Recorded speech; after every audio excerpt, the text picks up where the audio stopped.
Pontiac Firebird and drove him out to the Potomac locks, the canal locks, and where there was water, and we just chucked him in. What was in the suitcases? In the next few days, I helped him do a number of other things, illegal things, transferring a lot of money from banks in and around Georgetown and Washington, D.C., and getting rid of other pieces of evidence. And at that point, I knew that a crime had been committed, and that he was in deep trouble. So when his name started surfacing in the papers that the FBI had launched the biggest manhunt in their history thus far, looking for E. Howard Hunt, it was slightly amusing that he was hiding in our home in Potomac. But the press started coming around and camping out at the bottom of the driveway on River Road, and so that's how I knew what was going on, and my mother and the rest of the kids found out in the British papers and on the news in England that there had been an arrest made at a break-in of the Democratic National Committee headquarters. They recognized my mother, of course, recognized the names of all the individuals. They had been in and around our house for many months. They were longtime friends of our family since the big days, and she came home and took over from the duties that I had been given, and eventually became the pay mistress of the Watergate situation, blackmailing Nixon and what I call the Hunt-Nixon wars. Okay.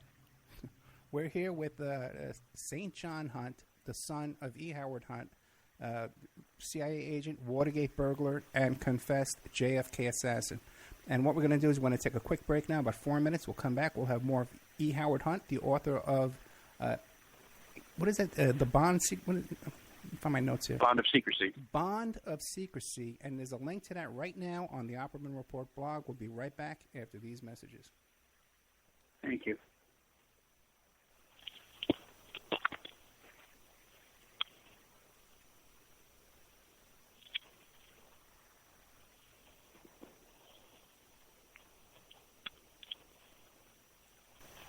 And now a word from our sponsors. We are listener-sponsored, and we appreciate your donations. If you like the show, please visit OppermanReport.com and click on the donate button. Or you can donate directly through PayPal at OppermanReport@gmail.com. We have Mike Ray of InfinityHomePlans.com. He's the host of Parlay over at CJ Mars Radio, Thursday evenings, 8 p.m. Eastern Standard Time. If you need custom home designs, stock plans, or 3D work, he's your one-stop shop for home design and drafting needs. Mike Gray at InfinityHomePlans.com. At InfinityHomePlans.com. If you're looking for essential oils, stop by and check out Essentially Tammy on Facebook. She is Young Living Essential Oils independent distributor. Now, these are 100% therapeutic grade oils. They help support the body's natural functions. You can visit her website posted on Essentially Tammy to see the current deals, or email at JocoTammy, JoCaTami @yahoo.com, or call 352-239-8546. 352-239-8546.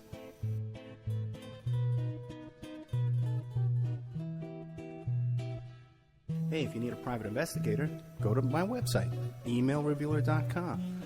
We offer asset searches, locates, skip tracing, adoption investigations, online infidelity investigations. We can recover deleted text messages from a cell phone or trace an email to online dating websites to catch people cheating. That's emailrevealer.com, or you can call 800-572-9762. 800-572-9762 for emailrevealer.com, my PI website. Pacific West Bamboo. It's your premier source for construction and craft-grade bamboo poles. They're announcing their latest project with EcoHead Event Sanitation, making bamboo composting bathrooms and porta potties. Their first display will be at the Lucidity Festival in Santa Ynez, California, April 11th to the 13th. Come by and say hi and see what you can build with bamboo. Contact them for any kind of event planning, display building.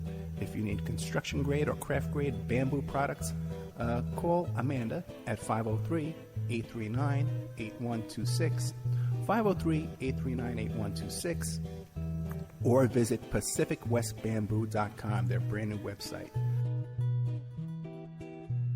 We're also sponsored by the New World Mexican Women. This is a rural Mexican craft women's cooperative. They are traditional makers of fine handcrafted, authentic jewelry. They use beautiful stone mosaics and Pacific blue Abilene inlay.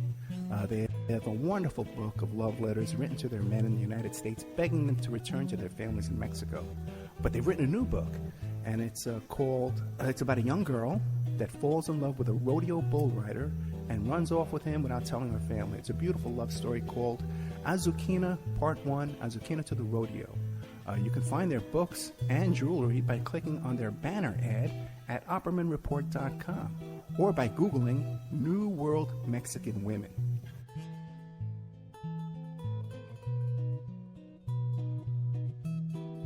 You can also promote your business or website right here and have your ad played all over the world 7 days a week by emailing OppermanReport@gmail.com or calling 800-572-9762.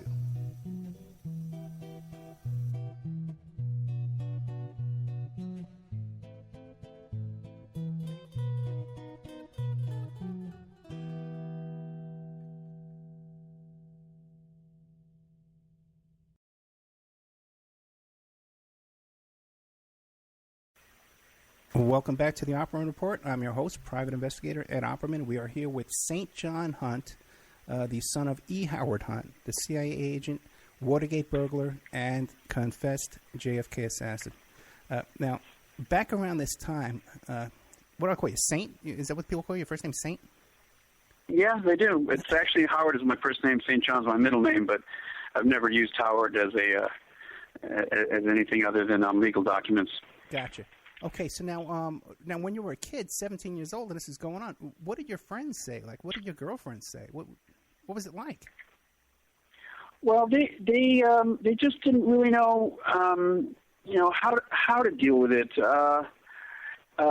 They were very supportive of me and didn't make too big of a deal of it. I think they just were so, kind of weirded out about the whole thing that they just sort of let things happen and were there for me if I needed them. My girlfriend certainly and my friends, were very supportive and stood by me. I mean, I moved away from D.C. within the next couple of years to Wisconsin, and I took my girlfriend and my two best friends with me. Oh, really? You moved out on your own? Yeah, well, we were thrown out of our house by Buckley and his crew, and then after living in a little apartment in Georgetown with my sister Lisa for a while, I decided to move to the wilds of Wisconsin and just leave all the Watergate and everything behind. And this story about Buckley, and this has never come out before, has it? No, it hasn't. It's not that big of a deal, but it's interesting to note that Rolling Stone ran an article about the Watergate plane crash and the murder of Dorothy Hunt, which my sister and I responded to by writing a very stern letter to Rolling Stone, accusing them of yellow journalism and sensationalism without facts and this kind of thing. And they sent a reporter, a very nice lady by the name of Julia Cameron, who ended up living with Lisa and I at our home in Potomac for 2 weeks, basically writing this article, which she had published, which eventually was published in Rolling Stone, called Life Without Father by Julia Cameron. And she eventually married the great director Martin Scorsese for many years. But she was a fine person, and that was when we were at the very end of our ability to stay in our home, and we were packing, and it's just a really depressing time. I could imagine. Now, what was the length of time between the time that your father got arrested and your mother was killed? What was that span? I believe my father surrendered. Let's see, August of 72, and she was killed in December of 72. And a week after she was killed, he pled guilty on all charges and threw himself at the mercy of the court. So they weren't. E. Howard Hunt wasn't going to be a bother to them. And in many years later, when I sat with my father during the time that we were talking about Watergate and the JFK assassination, he, with tears in his eyes and gripping my hand very, very strongly, even though he was ill, he said that he was worried that the children were at risk at that time for their lives, and that being in prison, he had no way to protect us. And that was the first indication that I ever had that the death of my mother was more than just a fluke plane accident. But he had never said anything about it before then, and it just made the hair stand on my back, you know. Well, when his youngest son was taken from the home and by William F. Buckley and put in the home with his drug smuggler, was that by his will or against his will? That was by his will. Okay. Yeah, that was by his will. I mean, he didn't. I mean, of course, he had to know that our teammate was involved in massive drug smuggling. But you know, I think we had been friends with their family for many years, and you know, the Cuban, you know, the Cubans had a way of keeping their families sort of, you know, pristine, away from the daily ins and outs of smuggling and that kind of thing. I mean, our teammate he was picked by Robert F. Kennedy to be the next president of a free Cuba had the Bay of Pigs invasion been successful and the assassination of Castro occurred successfully. Our teammate would have, you know, would have been placed in that position as the president of a new free Cuba. No, he was well thought of and well connected. I'm Cuban, so I got you, man. You know, my family, my uncles were all always talked about the Bay of Pigs and all that time, and they all came from Cuba.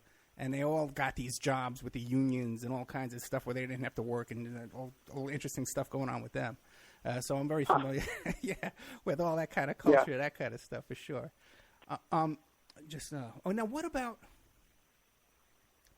A lot of people think that Watergate was a setup, okay, and that the burglars were set up because there was a cop waiting outside, and he wasn't even on duty that night. He was a very high-ranking cop. I forget his name, but he was right there to pick him up.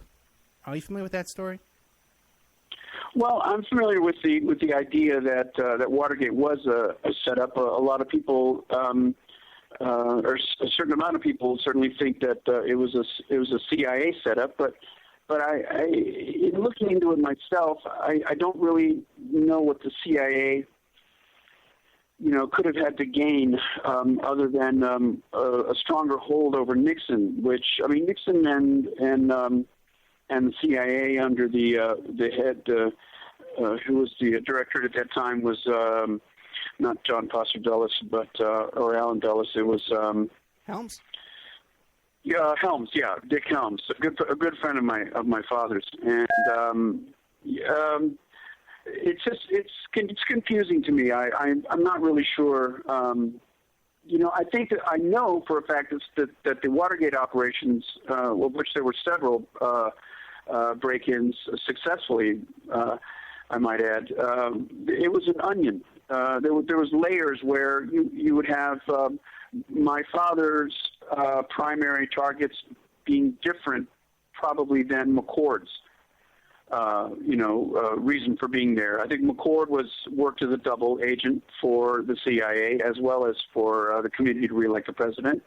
I believe I know my father was a double agent working for the CIA and the White House because it was his whole retirement from the CIA in 1970 was a false retirement. It was, as a matter of fact, his second and possibly even his third false retirement from the CIA, in which he was given CIA clearance up to a pretty high level